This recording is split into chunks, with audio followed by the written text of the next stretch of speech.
Okay, so I started recording, so we'll give this another shot. Did get a few more responses now that you guys could actually hear me, so that's good.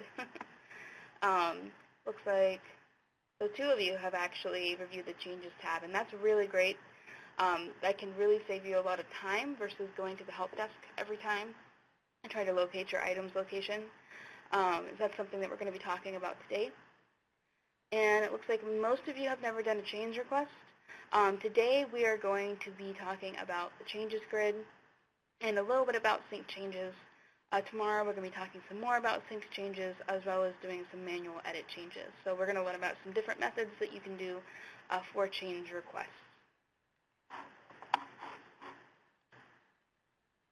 So today is day 3 in the IMA for Beginners series. We are covering IMA features today. And like I said, I am recording this, and I'll get those links out to you by the end of the week. And as you are aware, those PowerPoints are available to you on the right side of your screen for you to download directly from this presentation. Just as a reminder, put yourself in Do Not Disturb status, close all email applications. I do not have you guys currently in listen-only mode since we were having an issue. So as long as you guys keep your mics muted so that there's no background noise, I'm not going to touch it. I don't want to mess it up again. And so it will be open if you want to ask questions audibly. You can do that. Just be sure to put your mic in unmute when you're not asking a question. Otherwise, please feel free to use that chat pad for questions at any point. So Monday we covered IMA basics and terminology. Today we are covering Yesterday we covered up setting up new items in the new item grid, including the grid history feature. Today we are covering IMA features.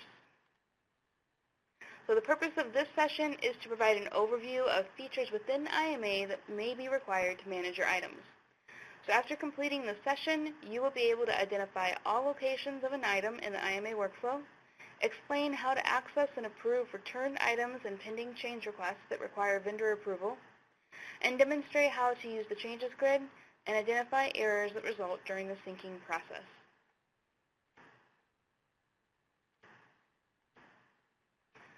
So topics that we will be covering to meet those objectives include Quick Search and Changes tab, Returned Items Task List, Change Existing Items, Data Catalog Notifications, and the General Task List. So here you can see, if you hover over Data Catalog, you get this list.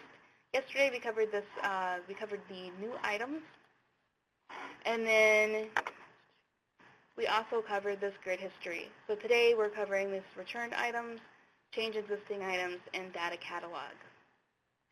And then under the task list, we will be covering the general task list today. So it looks like Nikki possibly had a question, or her hand raise went away. So I'm going to go on, and if you have a question, I will look at it once you get that typed out. So the first topic we're going to discuss is the Quick Search and the Changes tab. So by a show of hands, using that man icon at the top of your screen, raise your hand if you have used the Quick Search to search for an item.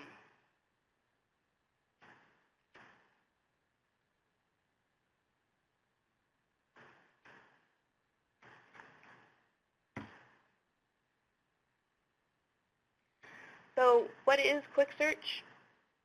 It provides a summary of basic information and workflow status for a single KSN. Most people who maybe haven't done anything really in IMA yet, except maybe logged in, this is one of the first tasks that a lot of people tend to do, just because it's a useful tool to try to research your item, see if it's still pending, see if it's operational. It's a fast method to figure out what role your item is in and if it has completed the process to become operational. So it looks like only one person has done that today. I know there's quite a few people who are brand new this month and have never been in IMA. So this is a great way to get started with learning everything that you may need to know to get started within IMA and get your items set up. So you will be using Quick Search a lot. I can pretty much guarantee it. And you can use the drop-down to select the criteria that you want to search for. An example of the appropriate input type for each selection will display under the search criteria field. So for example, if you select KSN, it's going to show an example of that KSN under the search criteria field. You may recall on Monday that the KSN is a 9-digit number. It includes a dash and a check digit at the end. But the dash and check digit has to be left off for a lot of functions, like search. On your reporting, it's going to be left off. So here in this example, it does show it without the dash and check digit. And I just want to make sure everyone can still hear me, right? I know one person lost audio. I'm not sure why we're having so many audio issues today. Okay. I don't want to keep talking if no one can hear me. So that's why I just wanted to double check. So thanks for responding. Okay. So the criteria that you will use most often with Quick Search would be your KSN, your UPC, and then the core item number, which is right up here. Sorry, I'm getting tongue-tied. I gave them out of order a little bit. So again, that's your KSN, your core item number, and your UPC. As vendors, it's probably highly unlikely that you will be using any of those other search options. So when you do a search for an item, this is an example of the screen that you might see. The KSN is always going to be displayed here. If it's a series item and it has a core item number assigned to it, then that's always going to display here. You may remember on Monday when we talked about the workflow process that core item number does not get assigned until the merchant role. So if it hasn't been assigned yet, then it'll just be blank. It won't show up on this page. But once it has been assigned, you will always see that core item number here, so you can reference that easily for ticketing purposes and verify that that's correct. You will also see down at the bottom a graphical depiction of your item. The workflow roles, that can refer to any of the manual roles. So again, referring back to Monday with the workflow process, that can refer to the vendor role, the merchant role, inventory, or supply chain role. Hold state, bridging, and operational, those are the system automated roles. Whenever it goes through a role, it'll say complete and the box will be blue. It will also say existing up here by status. Next steps is going to be blank because there are no steps for the item. Once it's operational, it can be ordered. So in this example, the status shows in process. Under next steps, we can see it's currently in the vendor role. So it says contact the vendor to approve. So we know this item requires action to reach completed status. Down at the bottom, you'll see hold state, bridging, and operational. None of those are filled in, and they all say not reached yet.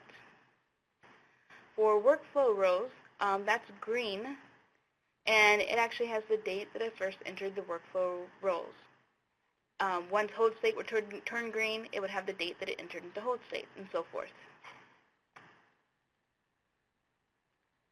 So in this example, it's a little bit different. Status says existing changes pending. So what that means is that this item has been operational. Now there's something new or some sort of change that's pending on this operational item. Could be that a new vendor pack has been created for this item, or maybe there's a change request, you're changing a description or the cost. So anytime there is a new vendor pack or there's a change request, it will say existing changes pending. Now under next steps, it says that it's currently in the workflow role. Well, that refers to any of the manual roles. So we don't really have enough information to know who needs to complete action on this item to get it back to fully operational. So one of the things that you can do to find out more information is to actually click this Changes tab right over here on the right side. So once you click the Changes tab, it's going to load this page, and it will look different depending on where all the pieces of your items are. But one of the things you can do is you can look at this workflow state column. So here we are seeing vendor create /review entity. If you look over on the left side, we're also going to look at this type and the entity column. So type is new, and entity is vendor pack, KSN supplier. So we know that there is a new vendor pack on this item, and it says vendor create/review, so it's still in the vendor role, and the vendor hasn't yet approved it. So then you would know, if you were the vendor for this item, that you need to approve that pending vendor pack. Okay, so this is a scenario. After making changes to an item, the merchant or inventory analyst keeps telling me to approve my items, but I'm pretty sure that I did. And when I do a quick search for the KSN, it shows that it's in the merchant role. So here you can see it's saying merchant role. So the issue is that part of the item might be in the merchant role, but part of it might also be in the vendor role and requires action. So going back to Monday again, we talked about how there's different pieces or components of your item. You have your KSN, your item, your packages, your vendor packs, and your core item. So those pieces can sometimes be separated into different roles, especially when an item gets returned. So if your merchant has returned an item to you, this is what it may look like. You can see this by clicking the Changes tab. And then if we review the Workflow State column, we can see that these top pieces are in the vendor role.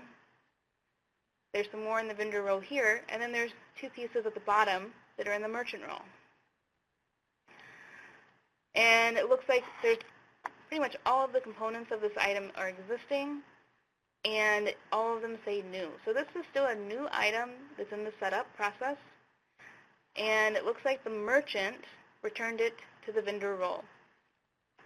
Now, whenever you do a quick search, if an item's components have been split into different roles, you will not see that on the quick search page. It's not able to give you that detailed amount of information. It will only show you a single role that the item is in, and usually that's the role that's the farthest advanced. So in this instance, merchant role comes after vendor, so that quick search page was telling you it was in the merchant role.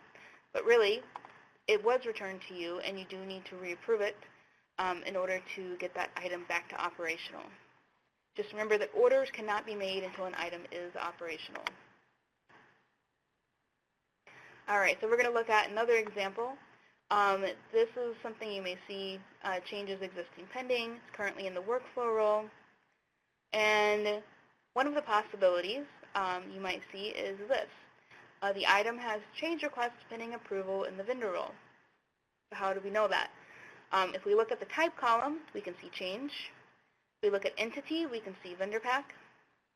And then if we look at workflow state, it says vendor review/update. So what this means is the vendor created this change request. And here we can actually see the specific change request that was made under change detail. It's a cost change. So the vendor created this change request, but they did not actually approve it. So it needs to be approved through the vendor role. So, and a couple notes about changes. If a change request is initiated by another role, and now it's in your role pending review, oh, actually, I got this mixed up with a different one. This isn't one where you created the change request. This is where somebody else created the change request, and it needs your approval. Sorry about that. So change requests initiated by other roles are going to be found in your general task list. If it's a newly synced vendor pack, that's going to be found in your new item data catalog task list. It's going to be indicated by OPR new. And any other changes that you've synced will be located in the data catalog task list and indicated by CHG. So if your merchant has initiated a change request for the cost, that's going to come to you for approval. And again, that's going to be in your general task list. Any new vendor packs that you synced over will be in your new item task list, and any other changes that you synced over will be in your new item task list as well. So here's another example. This was what I initially said the first one was. Apologize about that. This one says create change request. So what that means is that this change request was created, but it was not approved. And if it does not get approved, it's just going to kind of hang out there. It's not going to be able to move forward. So if you see this, you can look at the initiator ID. This is your enterprise ID that you log into the vendor portal with. You log into IMA with it. If this is your ID, then you need to approve this item.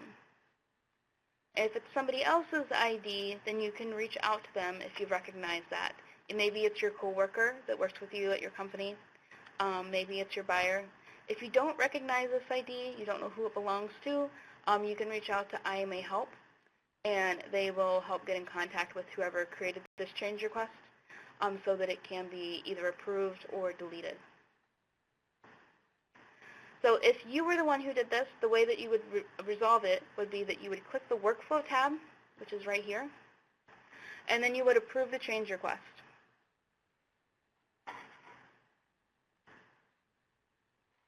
All right, so in this example, we can see this is a new vendor pack. It says new, and you just see the vendor pack and KSM supplier. So we know this item is operational. It's just the new vendor pack. The initiator over here is eCatalog. So eCatalog refers to data sync. So if you see eCatalog as the initiator, that means this was synced over. This vendor pack was synced over, or if it's a change request, that change request was synced over. So you would locate this in your new item data catalog task list. You would locate the OPR new item, since it's a new vendor pack, and you would put them on a grid, complete the required fields, just like we did on Tuesday, and then you would approve. Now, since it's just the new vendor pack and it's not a completely new item, once you put them on that grid, you'll find that there's not near as many fields that have to be completed because there's already information completed about that item. All right, so any questions about the Changes tab? Basically, it's just a way that you can look for further details on an item without just immediately reaching out to the help desk. If you reach out to the help desk, they will get back to you, but it may take up to 2 days. We only have 4 people that run that help desk, and they do it for all of our internal users and all of our vendors. So if you're on a time crunch, a lot of times you can find the answers just by looking at the Changes tab. All right. So I do have a quick question there on your right. True or false? Quick search does not always provide enough information to determine which row requires action on the item. I'll give you a few seconds to answer that.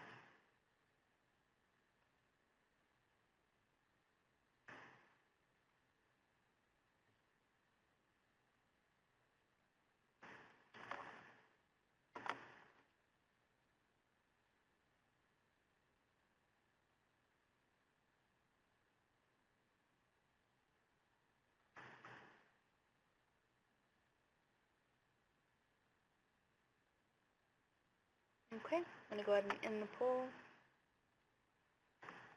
So everyone that answered it got it correct. That is true. Quick search does not always provide enough information to determine which row requires action. So again, you would click the Changes tab. Good job.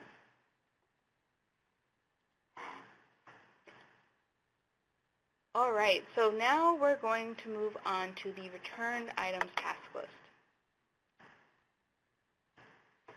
So if an in-process item is returned to the vendor row for updates, it's going to go to this returned items task list. So again, just to re-familiarize yourself with the process, you sync over items from your data sync provider. You bring those up in your new item data catalog task list. You complete all the information and you approve them, and then it goes to your merchant role. So if your merchant decides to return those items to you for some reason, maybe you guys decided on a different cost after the fact, or maybe the flow type selected wasn't correct. For whatever reason, if they return that to you, it's going to end up in your returned items task list. So if your profile is set up correctly, the vendor is going to receive an email alert when items have been returned to them to work.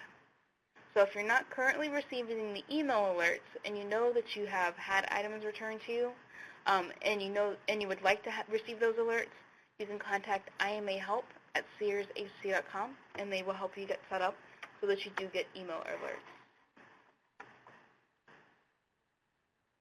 All right, so to access the returned items task list, you're going to hover over Data Catalog and click Returned Items. It's going to load this page here, and you would select your paid-ins. You will have a drop-down menu that you can just select the paid-ins number that's assigned to your ID. And then you can select the SHC division that you want to pull up. Then you can click Get Task List. So it's going to load everything that's in your task list here. You'll see it has this red exclamation point in this column. That means that it's been returned. And you can find out more information by clicking the Show Details hyperlink on the very far right side of your screen. Because if an item's been returned and your merchant didn't reach out to you, you may not know why they returned it. So when they return it, it does require them to enter some text, and hopefully they're actually entering useful information versus just a character just to get it to go through. So here we can see under comments, the comment is update cost to $3.95. So in this instance, maybe you guys agreed upon a different cost after you had done your part of the approval process. So if you agree with that the cost needs to be updated to $3.95, you would then select your items here and then click Create Grid.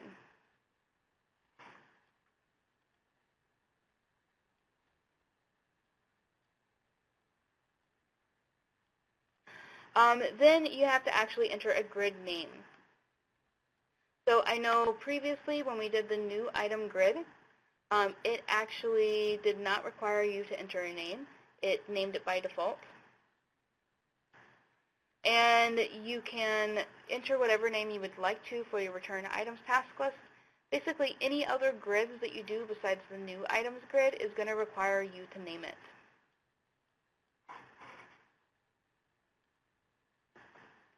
So once you've named your grid, it's going to load for you. Here is where you would have to locate whatever field that they are wanting you to update. So since the comments in the previous section that we looked at were that the cost needed to be updated, we know that the cost lives on the vendor pack tab. So in that instance, you would click your vendor packs tab and then update your member cost. Then once you've made whatever updates you need to do, you would click Approve.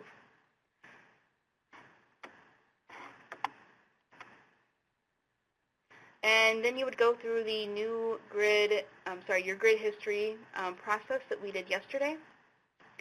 And if there are any errors, you would click the grid button under Action so that you can re-access your grid. Once it gets approved through, it's going to say Completed under Status Description, and you will see that green check mark. So any questions so far about the returned items grid?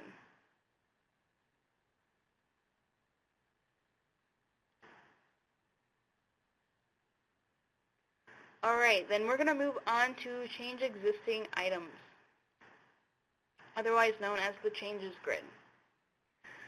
So IMA accepts changes and updates to in-process and operational items from the data pool catalog for specific fields. So if you see the field on this page here, that means you can sync over that change from your data sync provider. There are some fields that cannot be synced over for changes. And those are listed here. Well, not all of, this isn't an exhaustive list, but these are the ones that cannot be synced over that can be updated using the changes grid.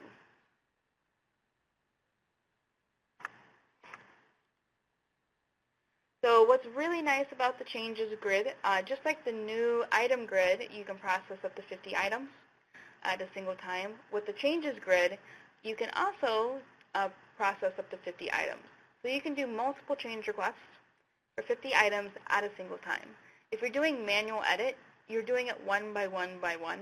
That can be really inefficient. It can be an inefficient use of your time. So the changes grid can be much more efficient for you, be much quicker, much easier to use. So you access it by hovering over Data Catalog and clicking the Change Existing Items feature. Then you can select the fields that need to be changed, and then enter your G10 KSNs or the core div item numbers of the items to be changed, and click Create Grid. And I'm going through this part a little bit quickly because we're actually going to go in and do a demo where I can spend a bit more time showing you how to do the changes grid. So another option for you, if you don't have specific criteria, you can select criteria to search for items on this right side of the screen. Once you've selected criteria and click search, it's going to come up with a page similar to what you see here. You can select the items that you want to change and then click Create Grid. Again, no more than 50 items should be placed on a grid. You may find that you technically can add more than 50 items on a grid, but it is really strongly discouraged. Your grid's going to take forever to process, and if you do too many, it can ultimately make the system slower for everybody. So please don't do more than 50 items at a time. And just like with your returned items grid, you have to enter a grid name for your changes grid. Everything that you selected that you wanted to change on that initial page is going to show up in your default view. So you can see that the default view says changes, and everything that you had selected is displayed on the right side of your screen. The box is selected up at the top. There's a green highlighted row where you can enter your updated information. So once you complete all your changes and you click Approve, again, go through your grid history and make sure that there weren't any errors that need to be resolved. Do make sure after you initiate a change that you actually approve it. If you create that grid and you save it, and then you go do something else, but you didn't actually approve it, or if there were errors pending on it, it's not going to go onto operational, or it's not going to go onto the rows that it needs to be approved by. So a note about cost changes. I don't think there were many of you that were Sears vendors, but there were a couple. If you're a Sears vendor, cost changes should typically be initiated and approved in the vendor role. Sometimes your merchant will initiate that cost change, but it's going to come to you to be approved because cost changes have to be approved by both vendor and merchant. If you are a Kmart vendor, the cost change is not created directly in IMA. The merchant or vendor must complete the change through the price management application. And I did include the link there for that.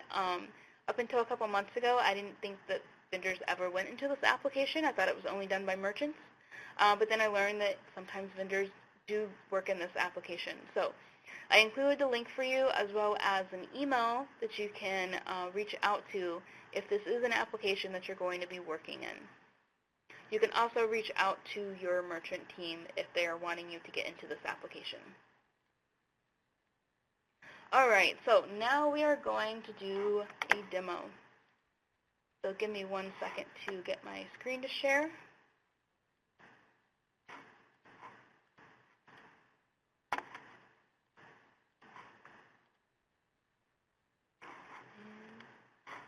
All right, so you should be seeing my screen now.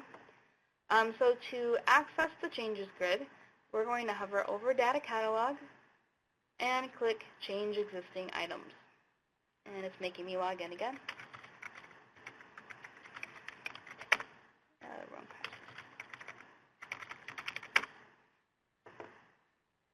password. There we go. Okay, so first thing you want to do is select the fields that you want to change. So I'm going to select cost. We'll do a cost change. Then next, you have to enter the criteria of the items that you want to change. So I'm going to enter some KSN numbers. What's really nice about these fields, when you see the up and down arrow in a field like this, you can copy and paste directly into it. So you can copy from Excel, from Word, from an email, and you can just paste it directly in here. Once you've entered your information, you can click Create Grid. It's going to get set up, and then you're going to have to name it. Sometimes it does take a minute or two to load. Typically, the more items you have on your grid, the longer it's going to take to load. So just be aware of that and be patient. But this didn't take very long. So now we can see this changes up here. This is your default view. I had selected cost, so we see it on this main page. This green highlighted area is where I can enter the updated cost. And again, just like we talked about yesterday, if you click these double down arrows, it will pass that information to all of your other items on the grid. But let's say you initiated a grid, we wanted to change the cost, and you wanted to change some additional fields as well, and you just forgot to select them on that main screen. Now, you don't have to create a completely different grid to go do that. We're already in a change the grid. No point in approving this and then doing one right after it for the same items. So what you can do is you can locate the tab that the fields that you're wanting to change are located on. Let's say we want to change the fabric metal content. That's on the Packages tab. And let's go to our Vendor Packs tab. Here it looks like maybe our ship points were out of date. They're not displaying for all of these items. So we want to update that ship point, make sure that Sears knows where to come pick up the items from. Now, we've added 2 additional fields in addition to cost. If I come back up here again and click Changes next to Fields, up here you can see the changed fields. That's now the default view. It brought back all of the changes fields that I had selected. So instead of having to go back to each of the tabs individually, once I select them, I can just go back to my default view and enter my updated information.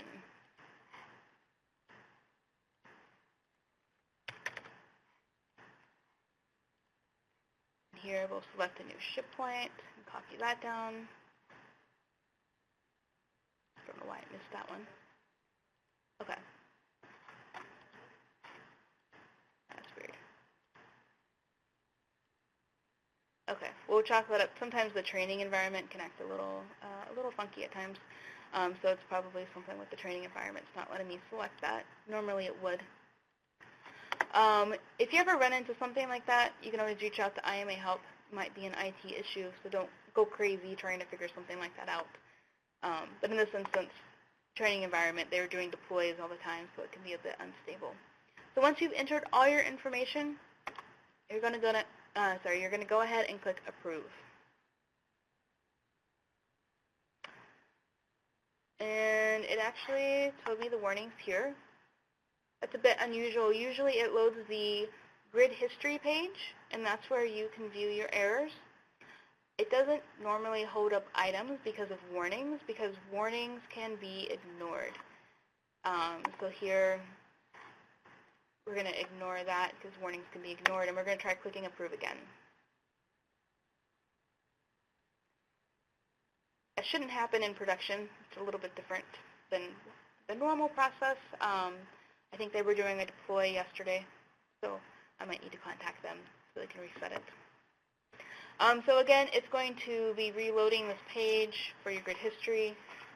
It was no longer processing. It's completed. We can see here in our completion status. So that's it for changes. Let me come back to stop sharing. Okay. And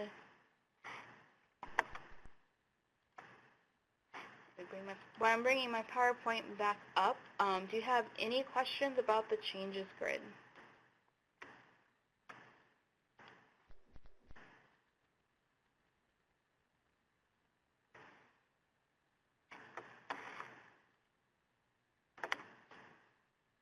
Okay, no questions? All right, well, I have a question for you. If you can do multiple change requests for up to how many items at a single time?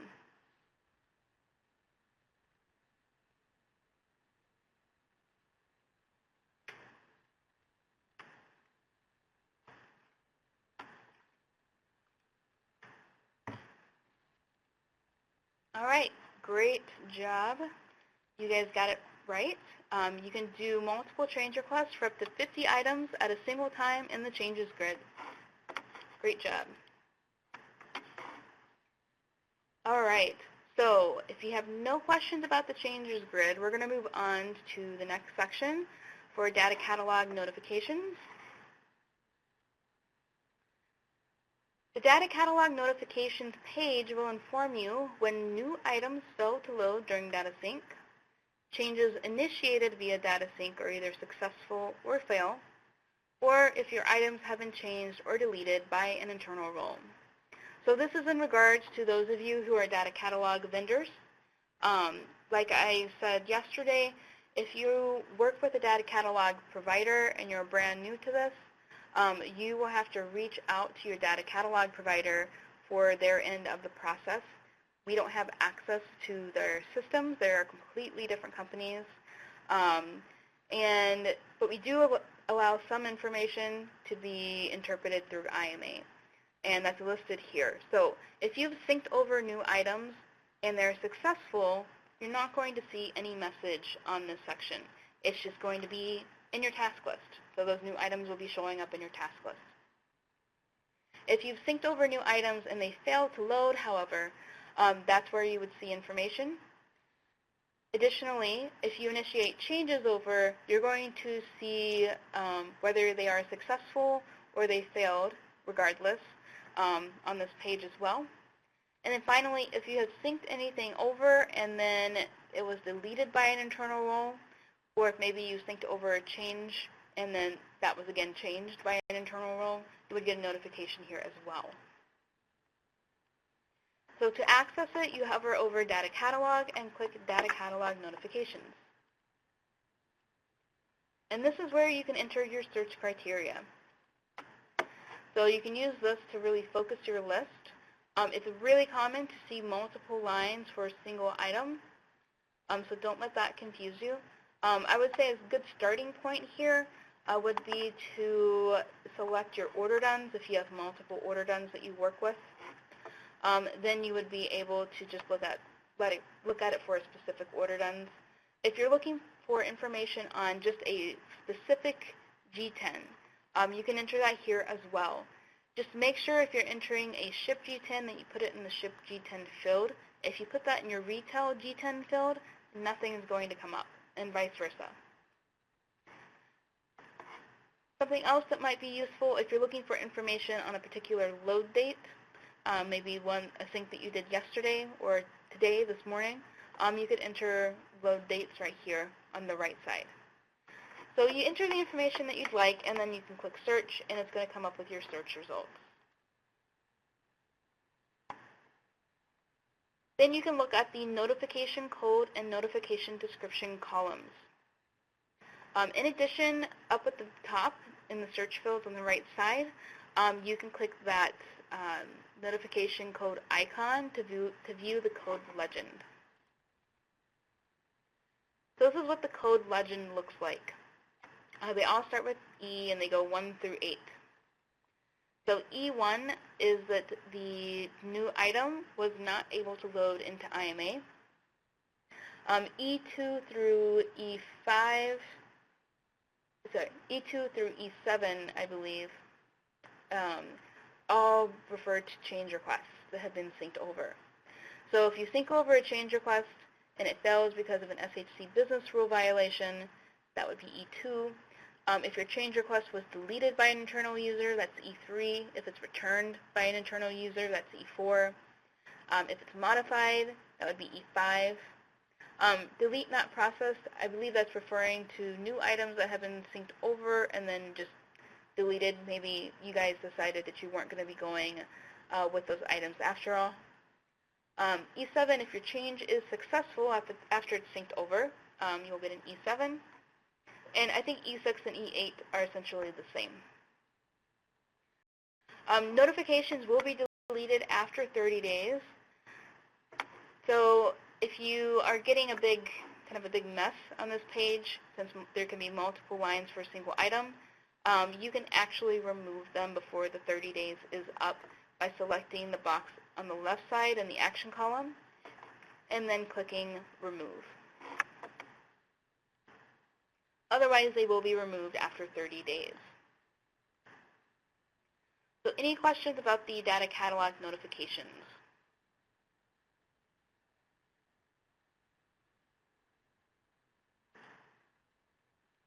All right, so we're going to talk really quickly about the general task list and then get to the closing. We're a little tight on time since we got a late start. So with your general task list, any changes that are submitted by another role that require vendor approval will be found in your general task list. So to access that, you can hover over Task List and click General. Then you can select your pay dones and your SHC division, and then click Get Task List. So just like with the Returned Items task list where you looked at that Show Details link, you can look at that here in the General task list to see what the changes are. It's going to load that new page, and then under Change Detail, you can see that the specific one is a cost change. So if you agree with that and you want to approve it, you would select the items over on the far left side of the page, and then you would click Multi-Edit. Once you're in multi-edit mode, you want to click the Workflow tab. That's the tab on the very far right. Then you would click the radio button next to Approve. If you select it at the very bottom of your page, it's going to select the Approve for all of the items that you have in multi-edit. Then you can click Check for Error, Submit Workflow Tasks. So if there are only warnings or no errors, you're going to click that Submit button again. If you receive errors, they must be corrected before the changes can be approved. So any questions about your general task list?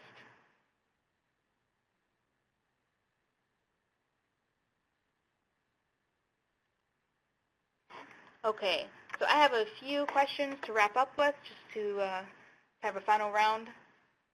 So any change request submitted by another role which requires vendor approval will be found in which task list?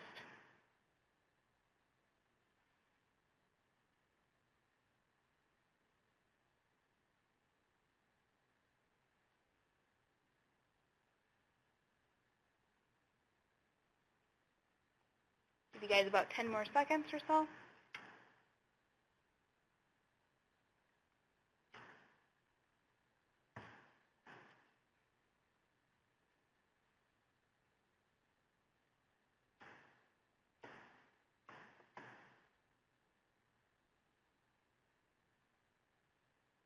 Okay, I'm going to go ahead and end. All right, so most of you got it right. Any change request submitted by another role that requires vendor approval will be found in the general task list. That's the one that we just went over. So let's say your merchant does a cost change request, that's going to go to your general task list for you to approve. All right, next question. Change requests that have been synced over will be found in which task list?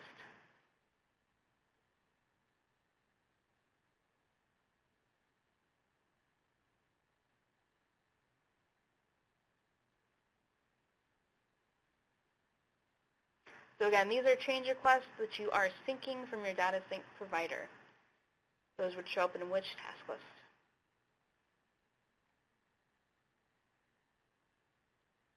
A few more seconds.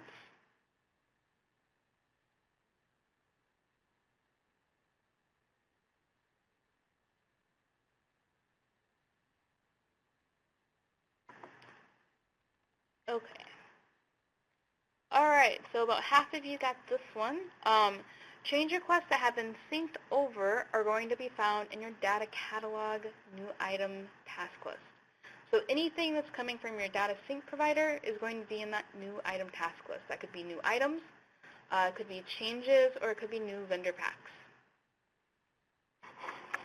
And a final question.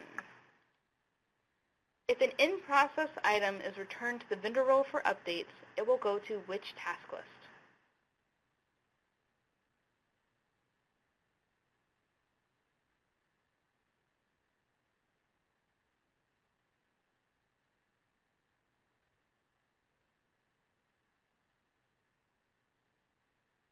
couple more seconds.